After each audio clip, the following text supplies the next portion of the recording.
हाँ भाई, लास्ट क्या बच गया हमारे पास? वर्ग संख्या 17। ये जो वर्ग संख्या 17 है इसको बोला जाता है हेलोजन वर्ग। हेलोजन वर्ग, हेलोजन इसलिए बोलते हैं क्योंकि ये लवण निर्माण करते हैं। क्या बनाते हैं? लवण बनाते हैं। और वर्ग संख्या 18, जो वर्ग संख्या 18 है, helium, neon, argon, krypton, xenon और रेडोन, ये तत्व इसमें आते हैं। तो इसका मतलब वर्ग संख्या जो 18 है, वर्ग संख्या 18 को अक्रिय गैस वर्ग, अक्रिय गैस वर्ग क्या बोला जाता है? अक्रिय गैस वर्ग या उत्कृष्ट गैस वर्ग या शून्य वर्ग, ये नाम इनको दिए गए हैं। तो थोड़ा सा ये ध्यान रखना है, कई बार इन नामों से रिलेटेड आपसे क्वेश्चन पूछ लिया जाता है या ये नाम देकर आपसे प्रश्न कर लिया जाए, तो थोड़ा सा कंफ्यूज नहीं होना है।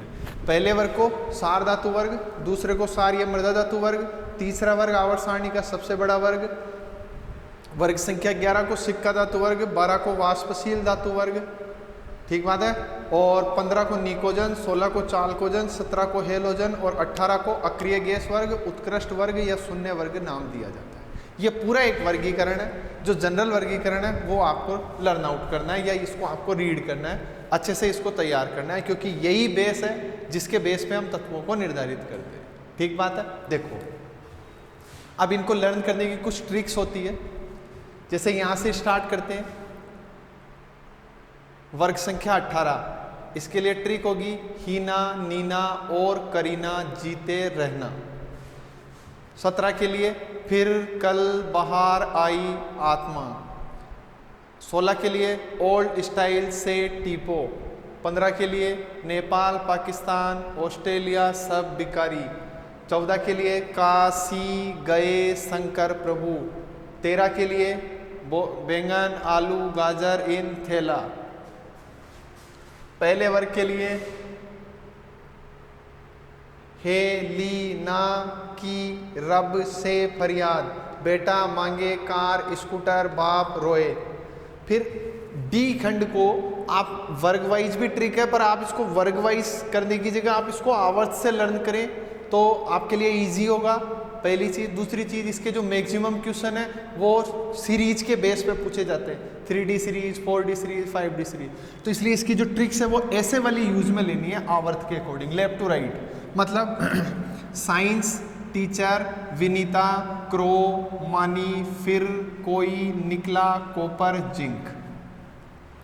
यूं जुल्फे ना मरोड़ तू, रूबी रोड पे आके। ला हफ्ता वरना रह उधर, इधर पिटाई और होगी। ऐसी रूप से दबे सगे भाई, हंस मत 10 रोग उगेंगे। UUB अननबियम, इसको मैंने बोला उगेंगे। अच्छा, यहाँ एक टर्म आ रही है UUB अनअनबियम। तो देखो ये मैंने इसलिए यूज में लिया क्योंकि IUPAC ने परमाणु क्रमांक 100 से ज़्यादा वाले, मतलब परमाणु क्रमांक 100 से ज़्यादा वाले तत्वों के लिए एक विशेष नामकरण दिया है कि IUPAC के अनुसार आपको उनका नामकरण कैसे करना होता है। थोड़ा सा हम उसकी डिस्कस कर लेते हैं। देखिए,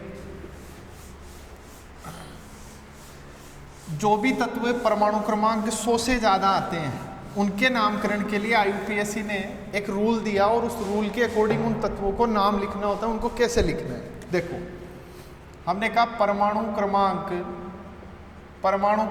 100 से अधिक वाले तत्व, परमाणु क्रमांक 100 से अधिक वाले तत्व कौन कौन से? तो देखो, परमाणु क्रमांक 100 से अधिक वाले जो तत्व है उनके लिए आपको क्या करना है? IUPAC नामकरण करना है। तो देखो, हम एक 0 1 2 3 4 5 6 7 8 9 इस तरह से लिख दें। इनके लिए 0 के लिए IUPAC ने बोला नील, 1 के लिए बोला अन, 2 के लिए काम में लेंगे बी, 3 के लिए काम में लेंगे ट्राई, 4 के लिए क्वेड, 5 के लिए पेंट, 6 के लिए हेग्स, 7 के लिए सेप्ट, ठीक है, 7 के लिए सेप्ट, और अगर 8 आता है तो ऑक्ट, और 10 आता है तो 9 आता है तो नोन। ठीक बात है। तो देखो मान लो मैंने आपसे कहा कि परमाणु क्रमांक 101, इसका आपको आईयूपीएसी नामकरण करना है, तो 1 के लिए क्या लिखोगे अन, 0 के लिए क्या लिखोगे निल, और 1 के लिए वापस से क्या लिखेंगे अन। तो इसको ऐसे लिखना है, और लास्ट में क्या करना है, अंत में ईएम लगाना है, IUM, अंत में क्या लगाना है ईएम, IUM। तो प्लस यहां क्या लग गया IUM। तो इसको पूरे एक साथ बोलेंगे तो क्या हो गया अन नील अनियम, अनिल अनियम। या इसको शॉर्ट में 101 को क्या लिखेंगे UNU, ये इसका सिंबल। तो यहां हमने लिखा UUB, इसका परमाणु क्रमांक 112 है, तो 112 है 1 1 2। एक को क्या लिखेंगे अन, फिर अन, फिर बी, और लास्ट में ईएम लगाएंगे, तो ये क्या हो गया अन बीएम। लेकिन इसको सोल्ट में क्या लिखूंगा UUB लिखूंगा। तो जो भी तत्व परमाणु क्रमांक 100 से अधिक वाले हैं उनका नामकरण आपको इस तरीके से करना है, इसको मेंशन करके इस रूल के अकॉर्डिंग आप उनको लिख सकते हैं। शॉर्ट में आप उनको ऐसे लिखते हैं। अभी नीट का जो एग्ज़ाम था 2018 का, उसमें एक जो क्वेश्चन आया था, उस क्वेश्चन में आपको कैटेगरी फाइंड आउट करनी थी, मैच द कॉलम का क्वेश्चन था, और उसमें जो सिंबल थे, मतलब ऑप्शन जो दिए थे, वो ऑप्शन इस आईयूपीएसी नामकरण के बेस पे दिए हुए हैं। वो हम आगे डिस्कस करेंगे उस क्वेश्चन को जब हम कंप्लीट कर लेंगे इस वाले पार्ट को पूरी तरह से।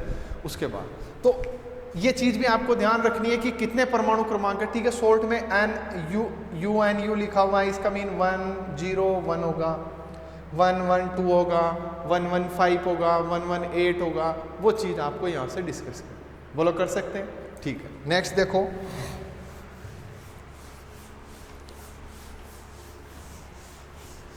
अब जो आधुनिक आवर्त सारणी है, इस आधुनिक आवर्त सारणी को जो वर्गीकृत किया गया, ये जो वर्गीकरण है, ये पूरा का पूरा जो आवर्त सारणी का वर्गीकरण है पार्ट 2 के अंतर्गत आता है। मतलब अपना जो चैप्टर है, उस चैप्टर का पहला पोर्शन था आवर्त सारणी का विकास, वो हमने यहाँ तक कंप्लीट कर लिया। सेकंड पोर्शन हम स्टार्ट करेंगे तत्वों का वर्गीकरण। क्या करेंगे? तत्वों का वर्गीकरण। तो पार्ट 2 है हमारा तत्वों का वर्गीकरण। ये जो तत्वों का वर्गीकरण है, ये आपको 2 तरीके से करना है बच्चों। जो तत्वों का पहला वर्गीकरण दिया गया, वो पहला वर्गीकरण है बोहर के अनुसार। किसके अनुसार? बोहर के अनुसार वर्गीकरण। और दूसरा वर्गीकरण जो दिया गया वो है अंतिम इलेक्ट्रॉन के प्रवेश के आधार पर। अंतिम इलेक्ट्रॉन के प्रवेश के आधार। ठीक बात, ये हम डिटेल से पढ़ेंगे। इसमें हम नॉर्मल जनरल इंट्रोडक्शन की बात करेंगे कि ठीक है उसने वर्गीकरण दिया, वो किस बेस पे दिया, कैसे दिया, कौन कौन से पार्ट उसमें रखे गए। ठीक है, क्योंकि गुण तो जो यहाँ होंगे वही सारे मैच यहाँ करेंगे, इसलिए डिटेल हम इसमें पढ़ लेंगे, बाकी नॉर्मल इंट्रोडक्शन इसका पढ़ेंगे। बट आप अपने माइंड में ये चीज़ रखें कि तत्वों को 2 आधार पर वर्गीकृत किया गया। पहला बोहर ने जो वर्गीकरण दिया वो, और दूसरा अंतिम इलेक्ट्रॉन के प्रवेश के आधार पर कि अंतिम इलेक्ट्रॉन कौन से उपकोष में भरा जाता है। उस आधार पर तत्व 4 कैटेगरी में रखे गए। एस खंड के तत्व, पी खंड के तत्व, डी खंड के तत्व और एफ खंड के तत्व। एस ब्लॉक एलिमेंट, एस खंड के तत्व, पी खंड, डी खंड और एफ खंड के तत्व। ये 4 कैटेगरी यहाँ रखी गई। अब आओ इधर बोहर के अनुसार वर्गीकरण। देखो, इस वर्गीकरण को पढ़ने से पहले हमें एक चीज माइंड में मेंशन करनी है कि ये एक परमाणु है, ये इसका नाभिक है, इसको ऐसे बना दे, कोई दिक्कत थोड़ी। ये लो, ये इसके कोष है। किसी भी परमाणु का जो सबसे बाहरी कोष होगा, सबसे बाहरी जो कक्षा है, इसको बाह्यतम कोष बोला जाएगा। सबसे बाहर वाले को क्या बोलेंगे? बाह्यतम कोष। उससे अंदर वाला जो है, ये बाह्यतम हो गया, इसको एन से रिप्रेजेंट करना है। स्मॉल एन से। इससे जस्ट अंदर वाले को उपांतीय कोष बोला जाएगा। क्या बोला जाएगा? उपांतीय कोष, पेनल्टीमेट सेल।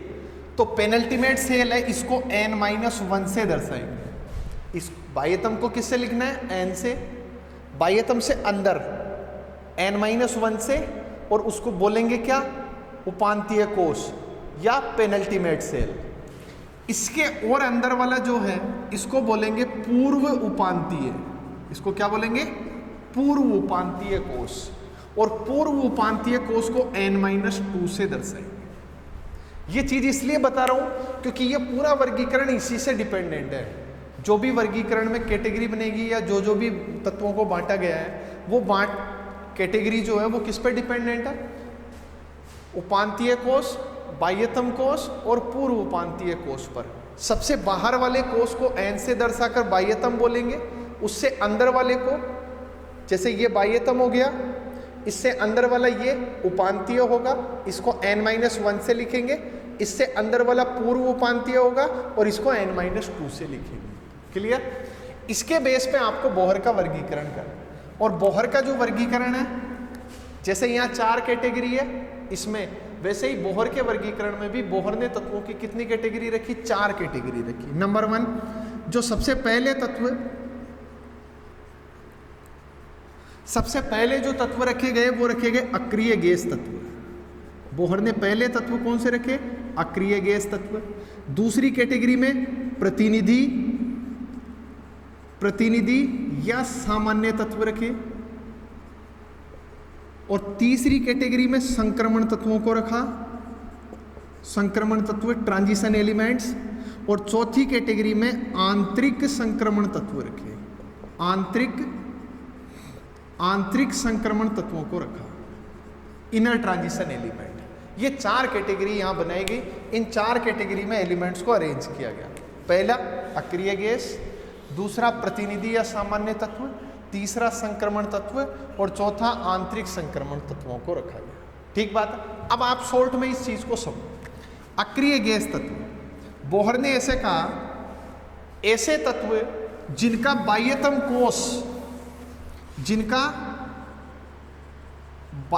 कोष पूर्ण पूरित होगा। ऐसे तत्व जिनका बाह्यतम कोष पूर्ण पूरित होगा, पूरा भरा होगा, उनको क्या माना जाएगा? अक्रिय गैस तत्व माना जाएगा। मतलब बाह्यतम कोष n पूरा भरा होना चाहिए तो वो अक्रिय गैस है, अन्यथा वो अक्रिय गैस तत्व नहीं। क्लियर? फिर आओ प्रतिनिधि या सामान्य तत्व। ऐसे तत्व जिनका बाह्यतम कोष अपूर्ण होगा। ये लो, बाह्यतम कोष अपूर्ण होना चाहिए, इनका पूरा भरा होना चाहिए, इनका अपूर्ण होना चाहिए, तो इनको क्या माना जाएगा? प्रतिनिधि या सामान्य तत्वों की श्रेणी में रखा जाएगा। फिर आता है संक्रमण तत्व। संक्रमण तत्वों के लिए बोला ऐसे तत्व जिनका बाह्यतम कोष व उपांतीय कोष दोनों कैसे होंगे? रिक्त होंगे।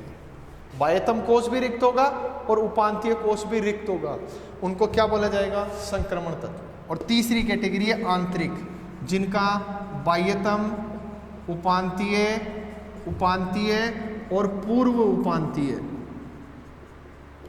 बाह्यतम, उपांतीय और पूर्व उपांतीय तीनों कोष क्या पाए जाएंगे? रिक्त पाए जाएंगे। उन तत्वों को आंतरिक संक्रमण तत्वों की श्रेणी में रखा जाएगा। अब ये तीनों चीजें यहां रिपीट होगी इसमें अपने, पर इनकी जो बेसिक सी डेफिनेशन थी बोहर ने जो दी, वो क्या कहती है कि जिनका बाह्यतम कोष भर गया वो अक्रिय गैस हैं, जिनमें बाह्यतम कोष रिक्त है लेकिन उपांतीय भरा हुआ है, इसका मतलब वो सामान्य या प्रतिनिधि तत्व है। जिनका बाह्यतम और उपांतीय दोनों रिक्त हैं, ठीक है, वो संक्रमण तत्व है। और ऐसे तत्व जिनका बाह्यतम, उपांतीय, पूर्व उपांतीय, मतलब n-1, n-2 तीनों रिक्त होंगे, वो किस कैटेगरी में जाएंगे? आंतरिक संक्रमण तत्व की कैटेगरी में रखे जाएंगे। ठीक है, बाकी नेक्स्ट वीडियो में। Okay, thank you.